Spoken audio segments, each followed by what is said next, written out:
Today, we're really getting into something fundamental. Absolutely. The language of emotion. Right. Our source material really explores this emotional vocabulary. And our mission today, it's very focused on utility, how you can actually use this stuff. Exactly. We're not just going to list words. We want to look at how getting good with this language, the simple words, the idioms, all of it really changes how you communicate. And how it affects your well-being, too. Your mental health, even understanding different cultures. Yeah, think of this as the shortcut, the fast track to being really well-informed about using emotional language in, real life. We'll cover specific words, idioms, even ways to interact with people about feelings. We know you value understanding things deeply, but without getting bogged down. So by the end of this, you should have a much better toolbox, a more sophisticated one. Ready to use right away to really talk about what's going on inside. Okay, so where do we start? I guess before the words themselves, why? Why bother? Exactly. Let's spend some time on the why. Why is expressing feelings so important? It goes way beyond just being polite, doesn't it? It really does. It feels more like a core need. Yeah, the source material makes a really strong case for it.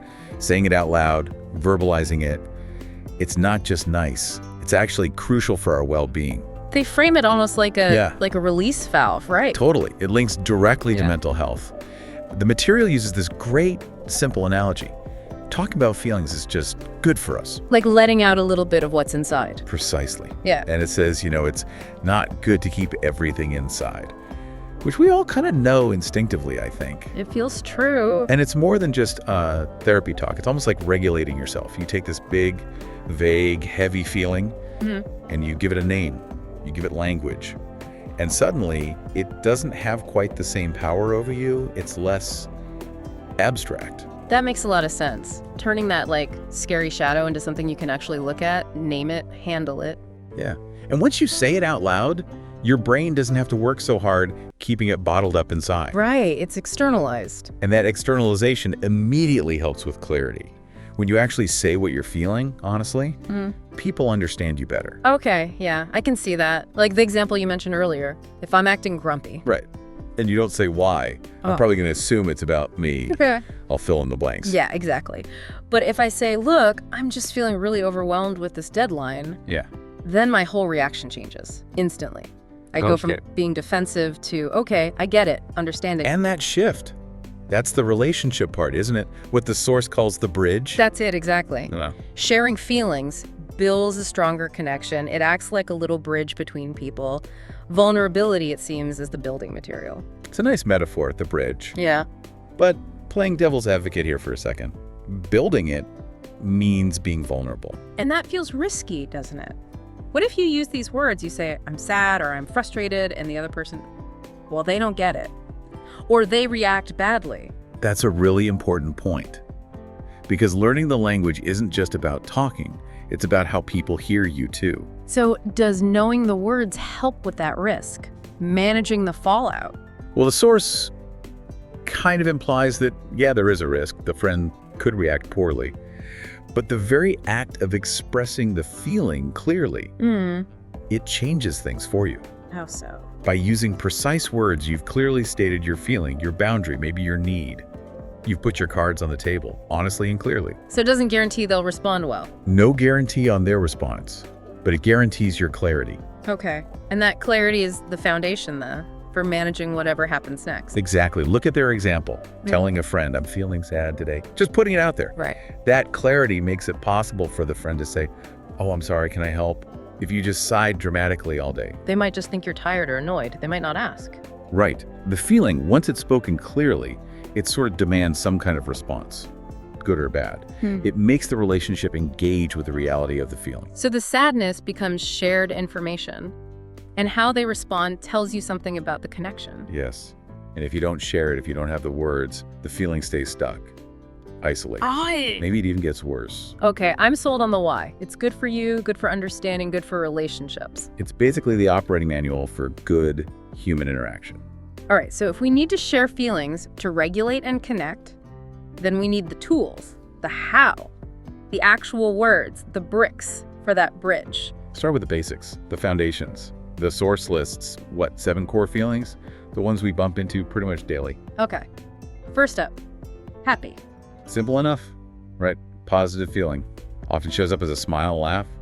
But think about why saying I'm happy is useful. It invites people in to share the good feeling. Exactly. It's an invitation to connect over something positive. Simple, but powerful. Then the opposite. Sad. Yeah, associated with crying, feeling down.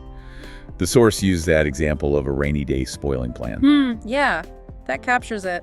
A sense of loss, even if it's small. Loss of plans, loss of sunshine. Right.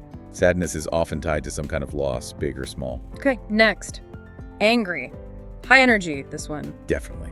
Feeling hot, wanting to shout. Their example of missing the bus. Ha! Yeah, that's perfect. That sudden spike of heat, really. Frustration. It demands to get out somehow. Classic anger response.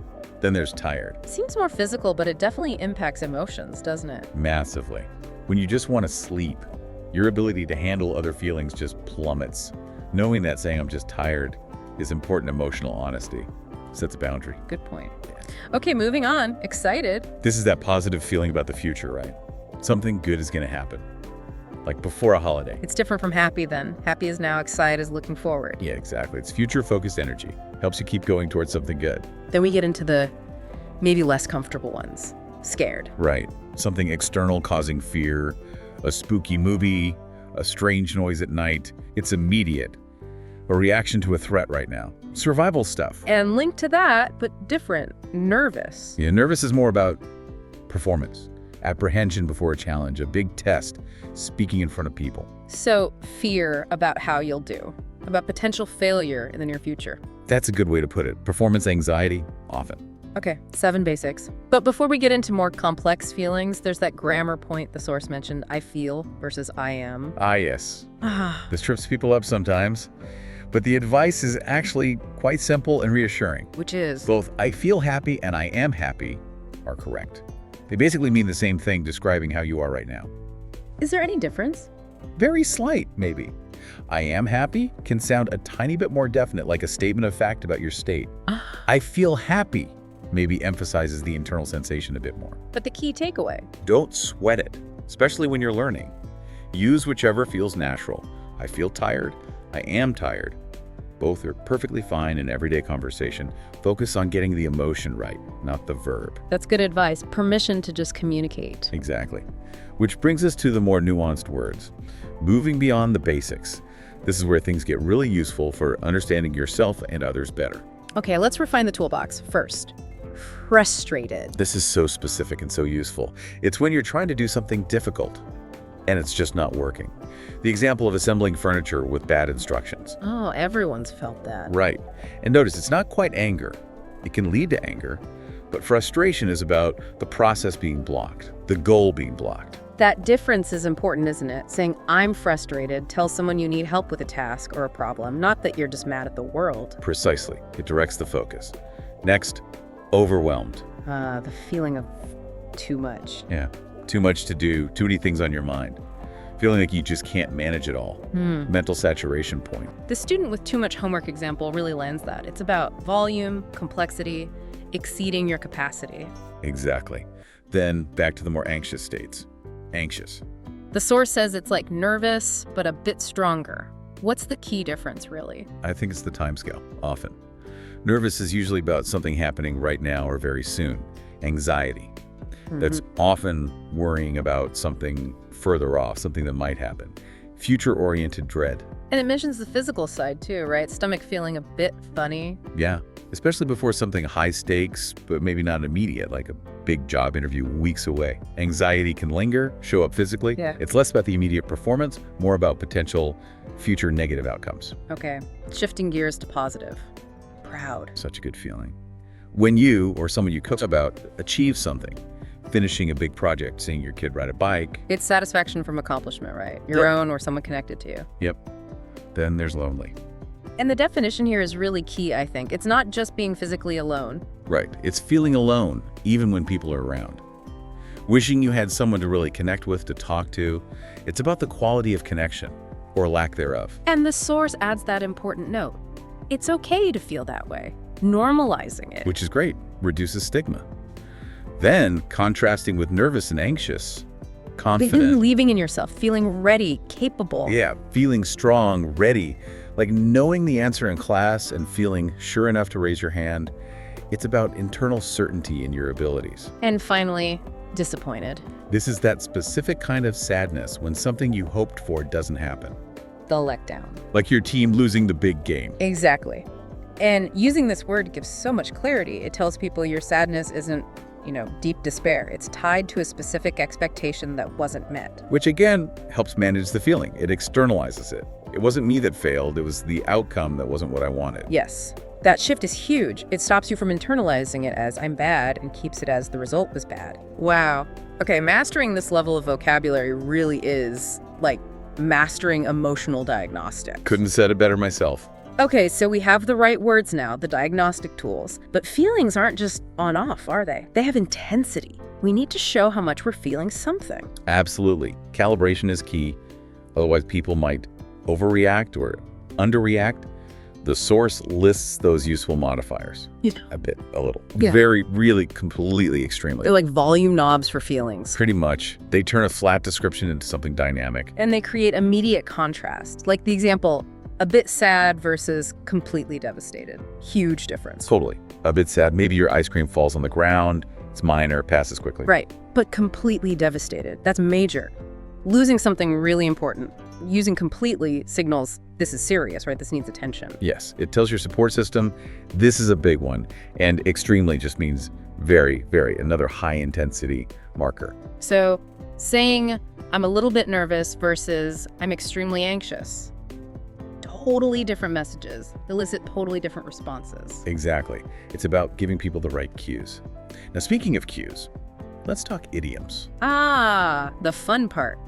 Phrases where the meaning isn't obvious from the words themselves. But they make you sound so much more natural in English. They're like cultural shortcuts for complex feelings. Okay, let's unpack a few. Starting with a happy one, I'm on cloud 9. Classic. Means you're extremely happy. The image is powerful, right? Floating way up high. Transcendental joy almost, like your vacation is starting or you got amazing news. Yeah, it signals intense, buoyant happiness. Plugs right into that shared idea of joy, making you feel light, elevated. Okay, next one. This feels very practical. I'm feeling under the weather. Oh, this is such a useful one. Means you're feeling a bit sick, not quite well, like you have a cold or something. And the source calls it a nice, non-specific way to say it. Why is that important? Because it lets you signal you're unwell without having to give details, especially at work maybe. It maintains privacy, professionalism. It's a polite way to say, I'm not 100% without oversharing. Ah, so it's a boundary tool too. Clever. Definitely. Okay, shifting to tricky situations. He's walking on eggshells. Ooh, you get the picture immediately with that one. Right. Being very careful not to upset someone who's touchy, easily angered, the fragile eggs metaphor. Yeah. It's so much richer than just saying being careful. It conveys the tension, right? The fragility, the feeling that one wrong step, creak-creak-sec, disaster. Exactly. It packs in the anxiety, the precariousness of the situation. It communicates the risk involved in interacting with that person, all in one short phrase. Powerful stuff. And finally, for deep sadness, it broke my heart. Yeah, this one signifies profound sadness or deep disappointment. The example of a pet running away that captures it. It uses that physical metaphor, a heart literally shattering, to convey emotional devastation. It signals this isn't just sadness, it's deep, lasting grief or pain. Right. Learning these isn't just about vocab. It's about understanding how English speakers use metaphor to express really intense feelings. It's a huge leap in fluency. So we've got expressing ourselves, covered the words, the intensity, the idioms. But communication's a two-way street, isn't it? Absolutely. The other half is, how do we ask about feelings? And how do we respond when someone shares with us? The relational side. Yeah, because just saying, how are you, often doesn't cut it. It's just a greeting half the time. People expect you to say, fine. Exactly. If you want to build that connection, that bridge we talked about, you need ways to show you're genuinely interested. So what does the source suggest? Better ways to ask. It offers some great alternatives. Instead of just, how are you? Right, how are you really feeling? Adding that really makes a big difference, doesn't it? Huge. It signals, I'm actually asking. I'm ready to hear an honest answer, even if it's difficult. Shows real interest. Okay, and what if someone seems upset but you don't want to push them? Then the gentle approach is, do you want to talk about it? It's described as an open door. You offer the chance to share, but explicitly state there's no pressure. Respects their choice. Yeah, feels important, giving them control. Yeah. And if someone just seems preoccupied, lost in thought, what then? Is something on your mind? It's a gentle way to ask. It acknowledges they seem thoughtful or worried and invites them to share what's going on internally. These are all forms of proactive empathy, almost, reaching out. And empathy, as the source reminds us, is understanding and sharing the feelings of another person. It's the skill that makes these questions work, being willing to step onto their bridge. Okay, so someone takes the risk, they share their feelings, now what? How do we respond in a way that helps, that builds trust? The response is critical. It needs to validate them. First, simple acknowledgement. That must be really hard. Why is it so effective? Because it immediately validates their struggle. It says, I hear you and I recognize this is difficult. It makes them feel understood, not judged. Okay, what else? You can try to connect gently. I understand how you feel. Even if you haven't had the exact same experience, it shows compassion, shared humanity. And then offering concrete support. Yes, the really powerful one. I'm here for you. The source calls this powerful because it means you're not alone, I'll support you. It's a promise of presence. That feels huge in a tough moment. It really is. And finally, to close the like, always reinforce their trust. Thanks for sharing that with me. Why is that important? It shows you appreciate their vulnerability. It acknowledges that sharing takes courage, and it makes it more likely they'll feel safe sharing again in the future. It strengthens the bridge. Right, let's put this all together now. Take the vocabulary, the intensity, the asking and responding, and see how it works in real situations. Make it practical for our listener. Good idea. Let's revisit those examples, like the excitement example, instead of just, I'm happy about my trip. You use the specific language. I'm so excited for my vacation next week. I can't wait. Or the idiom for peak joy.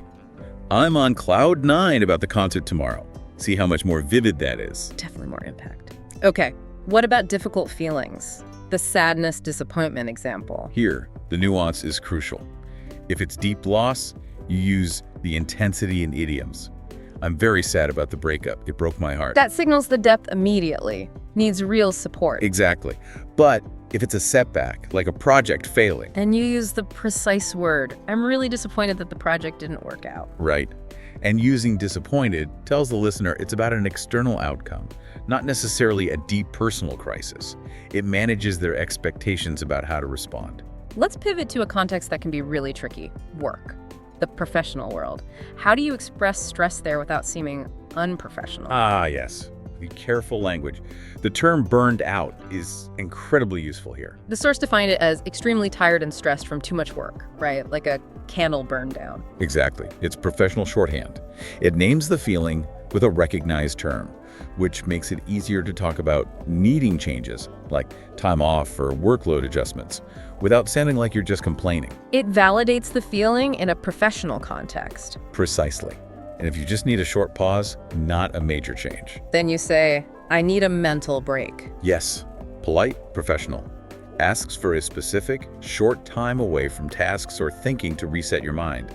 It's focused, actionable. A request for cognitive rest, not an emotional breakdown. These phrases are like bridges between your internal state and what you can actually ask for at work. Well put. Keeps it solution focused. Yeah. Okay, one last crucial piece of context. Cultural differences. Right. The source pointed out that how people express emotion isn't the same everywhere. Super important to remember. Some cultures value keeping feelings private. They might not talk about their feelings as much. While in others, it might be very normal and even expected to share openly. Exactly. And the note about English-speaking cultures, generally. Generally, expression is seen as a good thing. Honesty, building trust. Yeah. Often the cultural expectation is to use this kind of language, especially the vulnerable parts, to actually build deeper connections. Openness is often valued. So learning this vocabulary isn't just learning words. It's learning the cultural rules for connection and trust in many English-speaking contexts. The language itself encourages a certain kind of open sharing. Wow. The words themselves are like little social contracts. In a way, yeah. They carry cultural weight. #tag outro. Okay, we've covered a lot of ground. From the basic need to express, right through to idioms and cultural context. It's been a real deep dive. So to wrap up, let's leave you, our listener, with a couple of really practical things you can do to get better at this, starting today. Good idea. What's the first tip? We really recommend you keep a feelings journal in English. It doesn't have to be fancy. Just jot down how you felt during the day using these specific words. Like, today I felt frustrated because, or I was proud when. Exactly. Yeah. It takes the words from passive knowledge to active use. Really helps cement them. Okay, great first step. What's the second? Practice describing your day using emotional language. Actively try not to just say, my day was good, or it was okay. Push for more detail. Yeah. Try something like, well, the morning was a bit stressful, but then I felt very confident after my meeting and now I'm just tired. Use the nuances we talked about. Makes sense. It's about conscious practice and being patient with yourself, right? This is a journey. Absolutely. Moving from I'm sad to I'm completely devastated, it broke my heart, takes time and effort. Be kind to yourself as you learn. Okay, so as we finish up, we want to leave you with one final thought, something to chew on. Yeah, thinking about how language and culture are so intertwined. How does learning the way another language, like English, talks about feelings, how does that actually shape how you understand your own emotions? Like, when you learn an idiom like walking on eggshells, Right. what cultural messages about sensitivity or conflict are baked into that phrase? And how might learning that script, that way of framing a situation, compare or contrast with how you grew up thinking about those things? Does the new language subtly change your internal landscape? Definitely something to ponder as you start using your expanded vocabulary to build those bridges. Thanks for joining us on The Deep Dive. Until next time.